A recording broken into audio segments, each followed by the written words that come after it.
凄惨ないじめの末、同級生を殺害した13歳の中学生。まともな倫理観を持たない彼らを生み出した中国の社会問題とは。2024年3月10日、中国河北省広東市。ほら早く遅れよ、全額だぞ。3人の少年に囲まれ、ためらいながらも電子マネーアプリの送金ボタンを押したのは13歳の少年ワン・シャオグアン。彼を取り囲んでいたのは同級生のチャンとその取り巻きの少年2人。シャオグアンは3人から日常的にいじめを受けており、頻繁にお金を巻き上げられていました。そしてこの日、シャオグアンはチャンからある意味深な言葉を告げられるんです。安心しろ、もう今日で最後だから。次の瞬間、シャオグアンはその言葉の意味を身をもって思い知ります。チャンは彼の顔に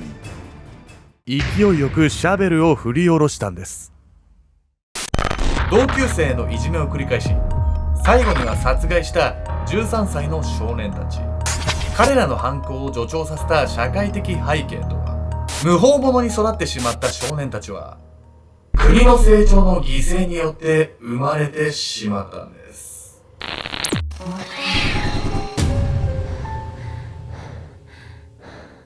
おさすけんじゃんです。やみやみこです。みこさん、この間ね、ジビエパーティーしたんですよ。すごい。僕の友人でね、すげえ料理できる男の子がいるんですけど、鹿肉のシチューとか、イノシシの肉のメンチカツと餃子作ってくれて。料理人なのその人？違うんだけど。何をしてる方なの？某大手飲料メーカー勤務の人。あ、そうなの？はい。もうずーっと鹿肉食ってたわ。ほんと美味しくて。なんかジビエって聞くとさ、ゲテモノ感とかさ、怪しく感じる人もいるんですけど、実はやっぱ高級食材だったりして。美味しそうよ。そいつはね、結婚してるんですけど、結婚相手の義理のお父さんが猟銃が趣味で鹿とかを送ってくれるらしくて、めっちゃ来んなって。そう、だからケンちゃんちでパーティーしようってなってやったんですけど。いいわね。グランメゾンじゃないの？そうそう、マジグランメゾン。グランメゾン東京っていうドラマがあって、ジビエ料理を扱うんですけど、木村拓哉が主演のね。なんかジビエ料理店とか行きたいね。今度さ、一緒にその人んち突撃しましょうよ。いや、お前誰？そいつ、俺友達。お前誰？米助。古いね、番組。本日ご紹介するのは中国河北省広東市で起こった殺人事件について。13歳の少年3人がいじめの果てに同級生を殺害したというとんでもない事件なんです。13歳が殺人ってさ、もうまたショッキングな事件よね。中学生のいじめがどう発展したらそんな事態になっちゃうわけよ。それがね、この事件のすごい恐ろしいとこなんですけど、いじめの弾みで殺しちゃったではなく、めちゃくちゃ計画的殺人で殺してるんですよ。そしてこの事件は彼らだけではなく、中国社会全体のある問題につながってくるんです。被害者の少年は事件当日、突然行方不明になるんです。そして少年の同級生に話を聞きに行った家族は、とても友人に対するものとは思えない彼らの態度を目の当たりにするんです。知らぬ存ぜぬ。2024年3月10日、中国河北省広東市。遅いわね。夕方5時、一人の中年女性がスマホ画面を見つめ不安げにつぶやきました。彼女は一緒に暮らしている甥のワン・シャオグアンの帰りをもう長らく待っていたんです。昼頃に出かけたシャオグアンの帰りは約束の4時よりすでに1時間遅れていました。さらにシャオグアンのスマホはいくら電話をかけてもコール音すら鳴らない状態。電波の届かない場所にいるのか、電源を切っているのかは分かりませんが、おばはその状況にそこはかとない胸騒ぎを覚えていたんです。その後、心当たりがある場所を探し始めたシャオグアンのおばは彼とよく一緒にいた同級生チャンの家へ。するとシャオグアンのことを尋ねられたチャンはまるで一切興味がないかのような態度でこう答えました。知らない。今日は会ってないよ。同級生が行方不明になっているにもかかわらず、ベッドに寝転んでゲームをしながら見向きもしないチャン。シャオグアンのおばはその無礼な態度に面食らいますが、甥の居場所を突き止めたい一心で食い下がります。するとチャンは発言を改め、ため息混じりにこう言ったんです。今日はシャオグアンと一緒に遊びに行ったけど、その後どこに行ったかは知らないよ。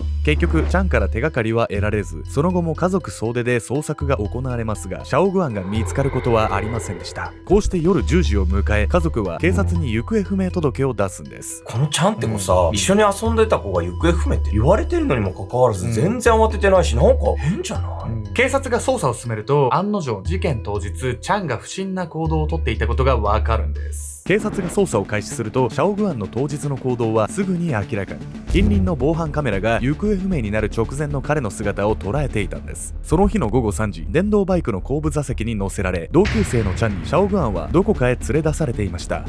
さらに防犯カメラ映像にはチャンの取り巻きの2人の少年の姿も。その映像を見た警察は直ちに3人の少年に事情聴取を行います。しかし子供が怖がってるのでやめてください。チャンの家族は断固として捜査の協力を拒否。本人たちも事件への関与を否定していたため、警察は引き下がるほかありませんでした。一方その頃、シャオグアンの家ではまたしても事態を一変させる事実が判明。出稼ぎ先から帰宅した父がメッセンジャーアプリにログインしたところ、失踪直前シャオグアンがアプリ内でチャンに送金を行っていたことが分かったんです。家族から話を聞いた警察は再びチャンたち3人に事情聴取。送金履歴を見せられると、彼らは観念したようにこう言いました。シャオグアンは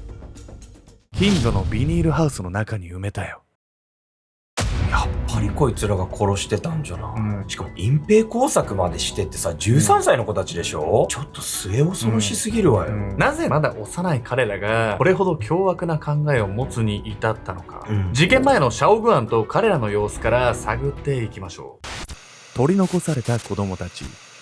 広東市の中学に通っていたシャオグアンはおとなしく綺麗好きで、特に変わったところはない少年でした。成績も平均程度で、生活態度にも問題はなかったのですが、中学へ入学してしばらくした頃、彼は異変を見せ始めるんです。ねえおじいちゃん、お小遣いが欲しいんだけど。学校へ行く時間の直前になると、シャオグアンはそう言って同居していた祖父にお金をねだるようになりました。それも一度や二度ではなく、毎日のようにそう頼むんです。加えて学校へ出かけていくシャオグアンはどこか元気がないようにも見えていました。思春期になればお腹が空いて買い食いもしたくなるだろう。それに勉強が難しくなってプレッシャーを感じてるのかもしれんな。いやおじいちゃんいいやつすぎるだろ。祖父以外の家族もそうやってシャオグアンの変化をあまり大ごとには捉えていませんでした。一方でシャオグアンはこの頃から確かに SOS を出していたんです。ある日の授業中、シャオグアンは前の席に座っていた同級生の肩をそっと叩きました。同級生が振り返ると1枚のメモを差し出していたシャオグアン。そこにはこう記されていました。学校に行きたくない、死にたい。震える文字で苦しみの言葉が綴られていたそのメモ。さらにシャオグアンの SNS には次のような投稿が。毎日夢を見る、学校の屋上から飛び降りる夢、すごく怖い、学校に行きたくない、学校を辞めたい。すでにお察しの通り、シャオグアンがそれらの投稿を行っていたのは学校でのいじめを受けていたため、中学へ進学しちゃんと同じクラスになった彼は運悪く目をつけられてしまったんです。胸が締め付けられるわよ、これ。中学1年生でしょ、もう友達が増えてめちゃくちゃ楽しくなるような時期じゃないの、これ。本当そうですよね。なんでってことなんですけど、いじめがエスカレートした理由としては、シャオグアンやいじめっ子3人が置かれていた環境に問題があったんです。ある日の休み時間、一人の男子生徒は学校のトイレに足を踏み入れると同時にその場の光景に顔をしかめました。あいつらまたやってる。個室を3人で囲み、ニヤニヤと笑みを浮かべるチャンと2人の取り巻き。そうやってチャンたちがシャオグアンをトイレに閉じ込める場面を同級生は何度も目撃していました。シャオグアンが祖父にお金をねだるようになったのは、この3人から毎日のように恐喝されていたため。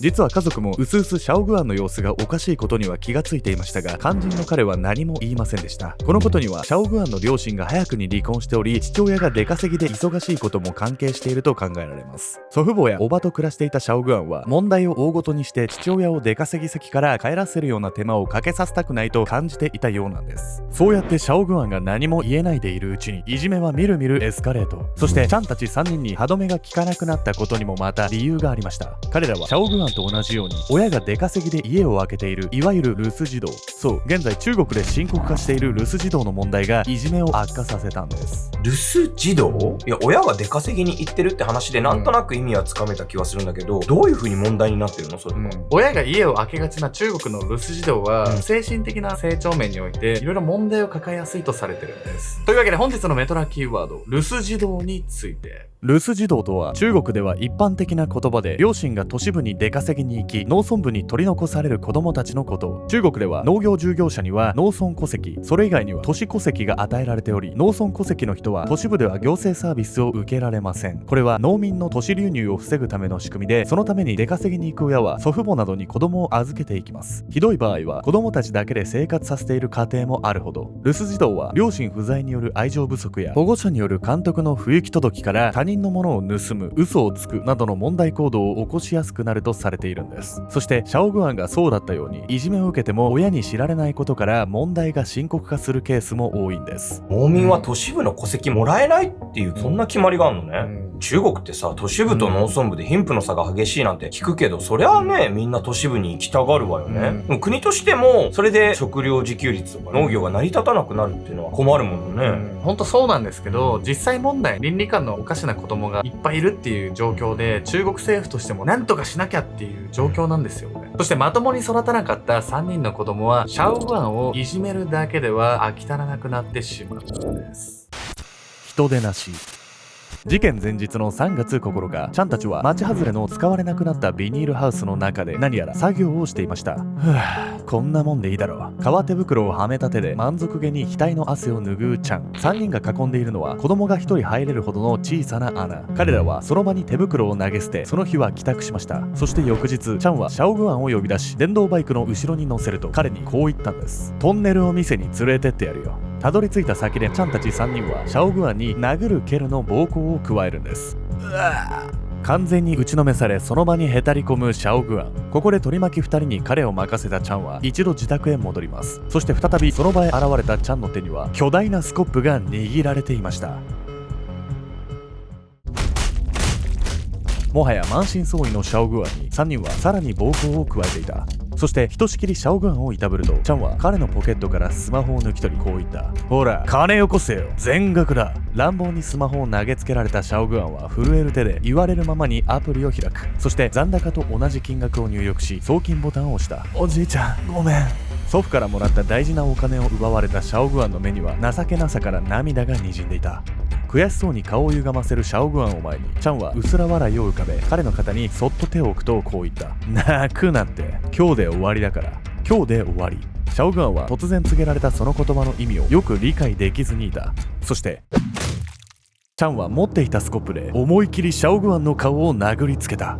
その場に崩れ落ちるシャオグアン。そこからチャンたち3人は彼の顔がぐちゃぐちゃになるまで殴り続けた。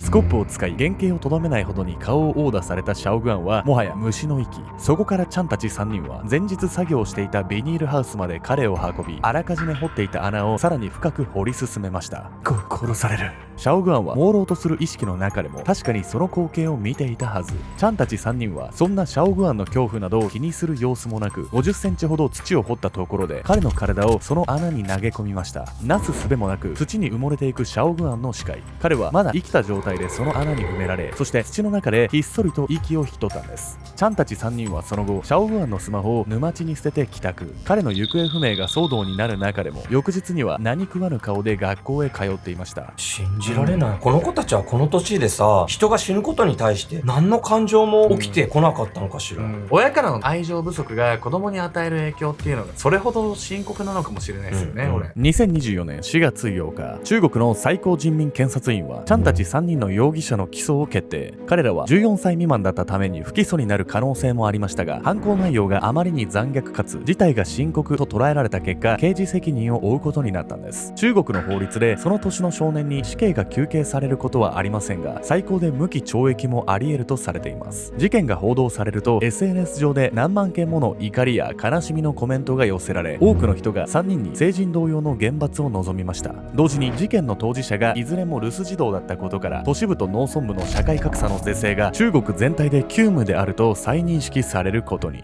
近年まで輝かしい経済発展を遂げてきた中国ですが、その裏には格差という社会問題が常につきまとっていました。その社会格差によって農村に取り残された留守児童は時代が生んだ犠牲とも言えるんです。親の愛情に触れられず、親から何も学べないその暮らしの中で、子供たちはどのように倫理観を身につけていけばいいのでしょうか。もし自分が親の立場だとして子供のそばになかなかいられない状況で、あなたならどのように子供を育てていきますか。